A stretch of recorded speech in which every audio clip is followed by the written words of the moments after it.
Cafes and restaurants, many of them decided not to open today. Although they can still operate with a home delivery service, it appears they've seen the writing on the wall and just closed anyway. Now, what this will mean for the workforce and for people that run small businesses and larger businesses as well, we'll have to wait and see. Stimulus packages have been announced by the federal and state governments, but whether they're effective, I guess we'll just have to wait and see. Many of these venues are, I guess, promising to open and reopen again, pubs and clubs. But again, we're entering into the unknown, so no one really has any idea what will be the result of it. What we do know, though, Elias, is that these close down affects thousands and thousands of workers. Can you tell us in a little bit more detail what the Victorian Premier had to say this morning in regards to this? Yeah, well, the Premier said that the government will be there to help these businesses navigate those uncharted waters and try and provide some sort of stimulus. Of course, $500 million has been committed to businesses that are most significantly affected by this. But in saying this, he said that the social distancing measures weren't working. That's why they've had to move to these measures and were discussed and agreed upon at National Cabinet last night. So effectively they had to act and ensure that people weren't congregating in confined spaces. He said it's not a time for people to get on the beers now that pubs and clubs are shut, and that school holidays, which have been brought forward early here in Victoria, won't be school holidays as they usually are. He's asked people to stay at home when possible and only access essential services. Only travel if it's really absolutely essential and necessary. And so he said that anyone that disobeys these rules is selfish and is putting lives at risk. Let's have a listen to what Daniel Andrews had to say a little earlier today. It'll be a very different school holiday than usual, and it needs to be.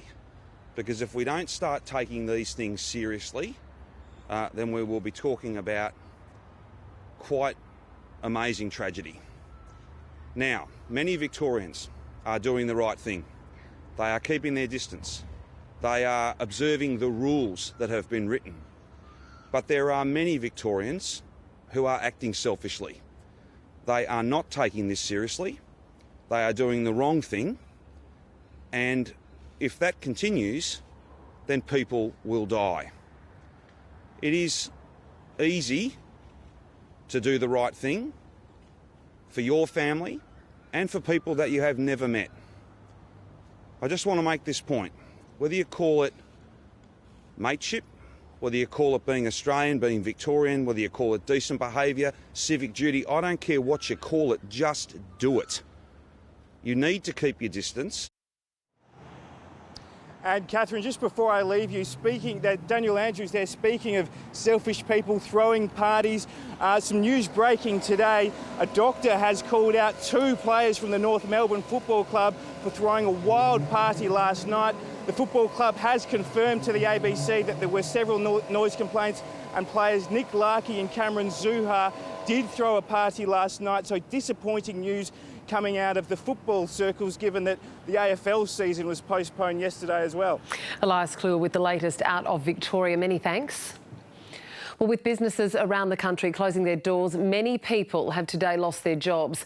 Centrelink is reporting an increase in demand with long lines at a number of offices around the country. New South Wales political reporter Ashley Roper joins us now for more. And Ashley, can you take us through what's happening? Catherine, we have seen extraordinary scenes of extremely long lines, and not just a handful of Centrelink offices across the nation, but at the majority, especially in New South Wales and Victoria. And we understand that there are people there really trying to see what assistance is available to them after the federal and state governments have announced that there are packages. So people are really trying to see what they can do to keep themselves afloat, to meet rent. And we also know that there is pressure on government services, especially today. Both the MyGov website and, in fact, the federal government too has been inundated with queries, and they have actually shut down just because of the sheer number of people trying to access it. So there is Right, now so much uncertainty. People are trying to see what they can do to try to help themselves in this time when businesses are shutting and people are out of work. We did speak to some of those people in the queue outside of Centrelink.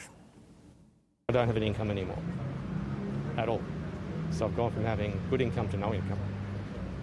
But I don't know where I stand in terms of the government hasn't really been clear on that, about people who are sole traders or you just don't fall into their scenarios. I'm here just to get payments in the meantime, just to be able to pay rent and my loan and things like that. But yeah, I'm just going to be frantically trying to search for a job. So Ash, that's the Centrelink side of things. As we just heard from Elias Clue reporting out of Victoria just before you, that state is moving its school holidays forward to start tomorrow. Can you take us through what's happening from New South Wales after the Premier Gladys Berejiklian made that statement this morning?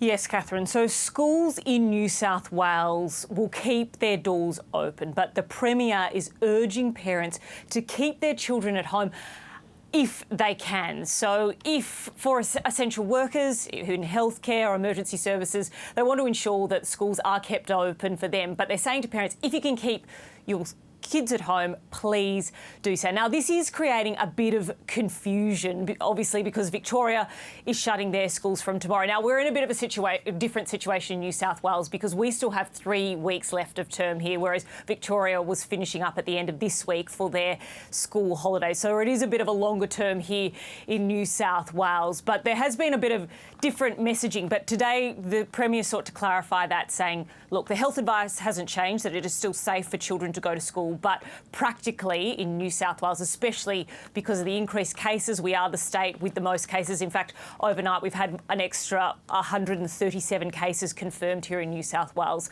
that she's saying that it is best to keep children at home. It will also help with social distancing with teachers who still have to operate in the classroom. But we expect that most students now will be kept home, but those who do need to send their children to school can. And just to clarify, Ash, for those parents who make the decision for practical reasons to take their children out of school, there is online learning available for them at home.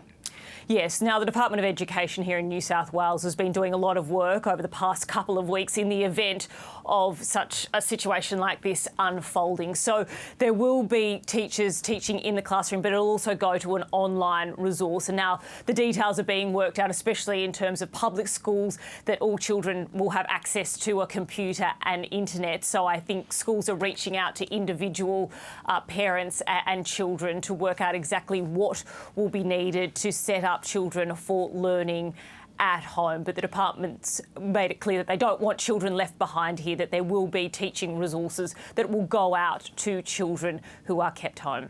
Ashley Roper, many thanks for the update. Well, 2020 will be the toughest year of our lives, a stark message issued by the Prime Minister in an address to Parliament. Scott Morrison has urged Australians to summon the spirit of the Anzacs in response to the coronavirus outbreak. Some politicians have returned to Canberra to ensure Parliament passes billions of dollars in support measures. For more on this, I'm joined by our political editor, Andrew Probram. And Andrew, what exactly did the Prime Minister have to say today in his address? Well, given what we've just seen in Ashley Roper's cross there, it was a suitably sombre, sobering address to Parliament from Scott Morrison, one that underscored the challenge ahead. He sought to remind Australians that everyone has got a responsibility to take measures to protect the community's health, not just their own, washing hands, keeping a healthy social distance and so on. But it was also a statement to the House of Representatives that set out plainly the very, very tough nature of the challenge ahead. As you said in the introduction, Catherine, he said 2020 would be for many, young and old, be the toughest year, a year bigger than politics, bigger than any of us, he said. And he emphasised once again that no 3 or 4 week shutdown would resolve this crisis, that this was one that would be at least 6 months in shutdown or lockdown. This is going to take a lot of resilience, and the Prime Minister borrowed from times past, from Australia's legacy, to sort of inspire that sense of resilience. And let's hear from him now. So we summon the spirit of the Anzacs of our Great Depression generation, of those who built the Snowy, of those who won the Great Peace of the Second World War and defended Australia. That is our legacy that we draw on at this time. We also know the actions that we can take, the care, compassion and respect we must show from one to another. While some must self-isolate, and they must, and we all must keep a healthy social distance between us, it is important that we do all we can to ensure in the difficult months ahead that no Australian goes through this alone. Now, Andrew, the Labor leader, Anthony Albanese, also addressed Parliament. That's right. Now, let's remember Parliament's actually convening this week well, really just today, possibly tomorrow in reduced numbers to pass various measures, whether they be from the first stimulus package, which was some week and a half ago, $17.6 billion, half of which actually needs to be legislated. But there are also measures from yesterday's package that needs to be passed. Now, Mr Albanese raised some of Labor's concerns about some of the measures that the government had presented. He said that, for example, the early withdrawal of superannuation, that Labor didn't like that. He said that he'd prefer if it wasn't pursued, given that it would see people withdrawing money when the market's depressed. But he also made it clear that the opposition is not going to be opposing the measures if amendments are opposed. And it might be that we don't even have any divisions in the House so that they can hightail it out of Canberra very quickly. In his address to Parliament, which you say came straight after the PM's, he also referred to the extraordinary nature of the coronavirus crisis, saying it was big as anything any generation had faced.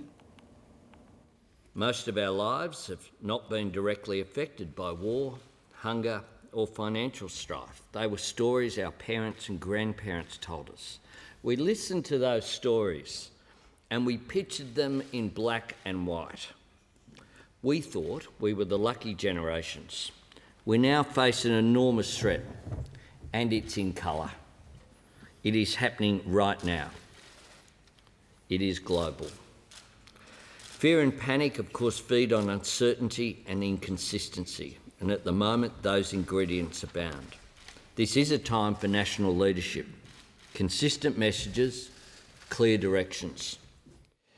Anthony Albanese there, sort of referring to the historic nature of the challenge ahead. It's it's quite confronting, Catherine, listening to these speeches, because it really shows the gravity of the challenge ahead. And as I said before, Ashley Raper's story about those long queues at Centrelink all around Australia just shows you how quickly this is biting on people's lives and the economy. And how quickly people were going from good incomes to no incomes. Obviously, we'll check back with you throughout the day. Andrew Probyn, many thanks. Thanks, Catherine. Well, Australia